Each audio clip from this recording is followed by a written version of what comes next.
बिस्मिल्लाहिर्रहमानिर्रहीम। अस्सलामु अलैकुम टू ऑल यूट्यूब व्यूवर्स। कैसे हैं आप सब? उम्मीद करती हूँ कि आप खैरियत से होंगे। आज मैं आपको क्लास 10th एक्सरसाइज 4.2 का क्वेश्चन नंबर 5 समझाऊंगी। लास्ट टाइम मैंने आपको क्वेश्चन नंबर 4 तक कंप्लीट करवा दिया था। अगर आपको क्वेश्चन नंबर 4 में या उससे पहले के कॉन्सेप्ट में कोई मुश्किल है तो आप मुझे कमेंट सेक्शन में बता सकते हैं।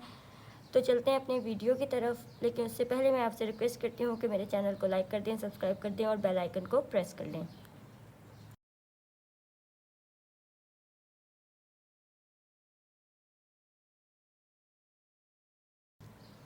हमारे पास जो क्वेश्चन नंबर 5 है उसको हम देख लेते हैं। एक्सरसाइज 4.2 है। 7x + 4 3x + 2 x + 1 का होल स्क्वायर। यहाँ पर मैंने आपको लास्ट टाइम भी बताया था कि हमने पहले टर्म को चेक करना है कि हमारी टर्म्स कौन सी हैं। तो ये होल स्क्वायर में टर्म है। जो होल स्क्वायर की टर्म्स हैं तो हमारे यहाँ पर एक लीनियर पावर होगी, उसके बाद स्क्वायर में होगा और फिर उसके बाद जो थर्ड टर्म होगी उसको हम लेकर सॉल्व करेंगे। तो चलते हैं अपने क्वेश्चन की तरफ। क्वेश्चन को मैंने अपने पास सॉल्व कर लिया है। मैं one by one step by step आपको एक्सप्लेन करती जाऊंगी। हमारा प्रोसीजर वैसे ही है जैसे हमने प्रीवियस क्वेश्चंस किए थे।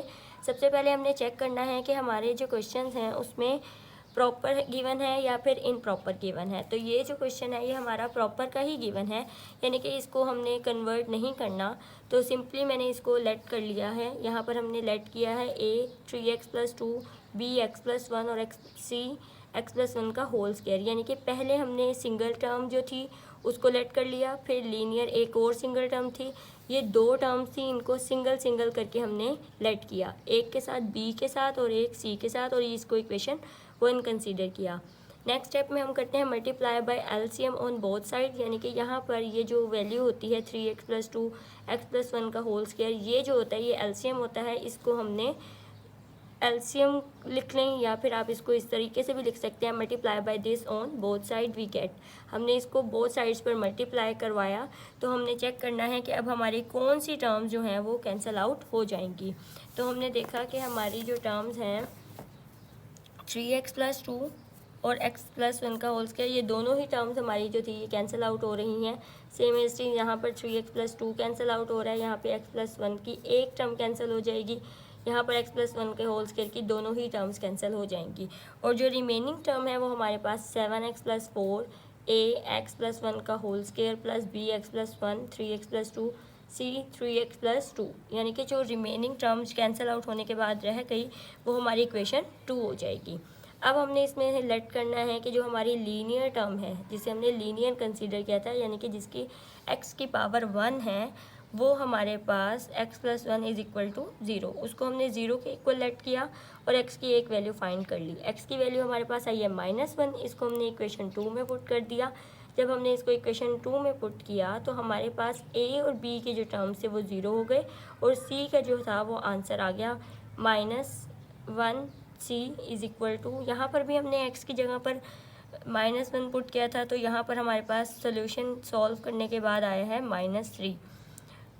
यहाँ से हमने इसको और इसको कैंसिल करके 0 और 0 a से मल्टीप्लाई होकर 0 हो जाएगा, -1 और +1 0, 0 b से मल्टीप्लाई होकर 0, और यहाँ पर जो c की टर्म थी वो हमारे पास ये आ गई है। b की टर्म इसके साथ ये भी थी तो b सारा ही 0 हो जाएगा, क्योंकि 0 को जब हम किसी डिजिट से मल्टीप्लाई करते हैं तो वो 0 ही आता है। और यहाँ पर ये माइनस जो है वो इस वाले माइनस से कैंसिल होने के बाद c = 3 आ जाएगा।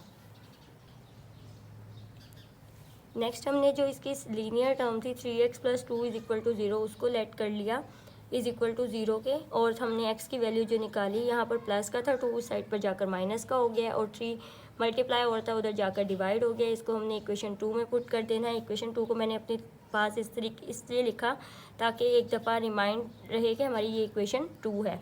अगर आप इसको नहीं भी लिखेंगे तो कोई मसला नहीं है, ये वाला स्टेप आप स्किप कर सकते हैं। x की जगह पर आपने -2/3 पुट कर देना है। जहाँ पर भी x होगा हमने वहाँ पर -2 और -2/3 हमने पुट कर दिया। जब हमने इसको पुट किया तो हमने इसको अब सॉल्व भी करना है। सॉल्व करना इसको थोड़ा सा ट्रिकी है क्योंकि ये हमारे पास डिवाइज़र की फॉर्म में दी हुई है, इस वजह से। तो हम इसको सॉल्व कर लेते हैं। यहाँ पर हमने इसका एलसीएम लिया तो 3 आ गया और यहाँ पर -2, यहाँ पर हमारे पास जो है इसके नीचे डिनोमिनेटर में 1 है। जब डिनोमिनेटर में 1 है, 1 को 3 से मल्टीप्लाई करेंगे तो 3 ही आएगा, और जो 3 आया है वो ऊपर वाली टर्म से मल्टीप्लाई होगा, तो 3 1 ज़ा 3। यहाँ पर हमारी जो टर्म है, अगर हम देखें ये वाला 3 जो है वो इस 3 से कैंसिल हो गया, और यहाँ पर -2 और +2, -2 और +2 ज़ीरो हो जाएंगे, तो इस ज़ीरो की वजह से बी की सारी ही टर्म ज़ीरो हो जाएगी। Same as it is C की जो टर्म है वो भी ज़ीरो हो जाएगी, और हमारे पास जो यहाँ पर है आंसर वो क्या आएगा जी, -14/3 + 4, यानी कि सिंपली मैंने 7 को 2 से मल्टीप्लाई करके आंसर लिख दिया। नेक्स्ट मैं इसका एलसीएम ले लेती हूँ, यहाँ पर 3 14 एज इट इज़, और यहाँ पर 1 था, 1 3 ज़ा 3, तो 3 वाला जो था वो उसको 4 से मल्टीप्लाई करके 12 ऊपर वाली टर्म से मल्टीप्लाई करना होता है आपने। 3 में से 2 माइनस करेंगे तो 1/3 का स्क्वायर जो है वो 9, तो मैंने एक ही दफ़ा 1 का स्क्वायर 1 ही होता है, 3 का स्क्वायर 9 a, और यहाँ पर हमारे पास माइनस करेंगे तो -2/3। इसके बाद मैंने इसको क्रॉस मल्टीप्लाई कर दिया इस तरीके से, 9 2 ज़ा 18 और 3 1 ज़ा 3। फिर यहाँ पर हमने 3a से मल्टीप्लाई हो रहा था तो 3 को मैंने डिवाइड कर दिया, तो आंसर a का आ गया है -6। और ये माइनस जो था ये 14 का माइनस था, क्योंकि यहाँ पर बिगर टर्म का साइन आता है इस वजह से, तो a की वैल्यू आ गई है -6। हमारे पास दो टर्म्स आ गई हैं, एक c की और एक a की।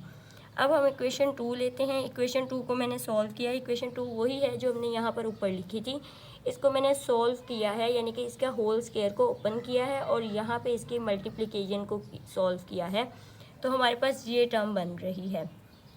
होल स्क्वायर कैसे ओपन होगा वो मैं आपको बता देती हूँ। x+1 का whole square a² + 2ab + b², a² + 2ab + b²। b की जो टर्म है वो 1 है, यानी कि 1 का स्क्वायर जो होगा वो 1 ही होता है, इसलिए यहाँ पर 1 आ गया। नेक्स्ट जो है मैंने इसको इस वाले के साथ मल्टीप्लाई किया है, 3x² + 2x + 3x + 3 2 1 ज़ा 2, तो यहाँ पर हमारे पास जो टर्म आई है वो ये आ गई है। c की जो टर्म है c 3x + 2, इसको मैंने एज इट इज़ ही लिख दिया। नेक्स्ट मैंने a को अंदर मल्टीप्लाई करवाया है सारी टर्म्स के साथ, b को हमने मल्टीप्लाई करवाया है सारी टर्म्स के साथ। जब मैंने b को मल्टीप्लाई करवाया तो यहाँ पर भी x की टर्म थी और यहाँ पर भी x की टर्म थी, तो 3 और x और 2x जो हो गए हैं वो मिलकर 5x हो गए हैं, तो b से मल्टीप्लाई होकर 5bx हो गया, + 2b और 3cx + 2c, यहाँ पर ये टर्म आ गई। अब हमने स्क्वायर वाली टर्म जो थी उसको सेपरेट कर लिया, हमने x वाली टर्म्स को सेपरेट कर लिया और कांस्टेंट टर्म्स को सेपरेट कर लिया। x² की दो टर्म्स थी तो उन दोनों में x² को कॉमन लिख लिया। नेक्स्ट हमारे पास x वाली जो टर्म्स हैं वो 3 टर्म्स हैं, तो उन तीनों को लिख लिया और x को कॉमन कर लिया। नेक्स्ट हमारे पास a और 2b + c, ये हमारी कांस्टेंट टर्म्स हैं, उनको सेपरेट कर लिया। By comparing coefficients of x², अब हमने x² के जो कोफिशिएंट्स थे उनको कंपेयर किया। इस साइड पर अगर हम देखें तो हमारे पास x² की कोई टर्म्स नहीं है, यहाँ पर हमारे पास है 7x + 4, यानी कि x² की कोई भी टर्म नहीं है।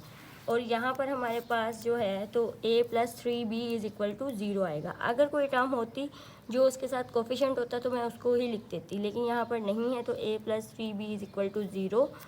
और a की वैल्यू हमने पुट की है -6 + 3b = 0। 6 इधर जाकर पॉजिटिव हो गया, 3 जो है वो इधर मल्टीप्लाई हो रहा है, उधर जाकर डिवाइड हो जाएगा, तो b = 2। हमने सारी की सारी जो वैल्यूज़ हैं a, b और c की, वो हमने इक्वेशन 1 में पुट कर दी हैं और हमारा आंसर आ गया है। ये था हमारे पास क्वेश्चन नंबर 5। नेक्स्ट मैं आपको इसका क्वेश्चन नंबर 6 समझाऊंगी। तब तक के लिए अल्लाह हाफिज़। मेरी दुआ में याद रखिएगा और मेरे चैनल को लाइक कर दें, सब्सक्राइब कर दें, बेल आइकन को ज़रूर प्रेस कर दें और वीडियो को भी लाइक कर दें।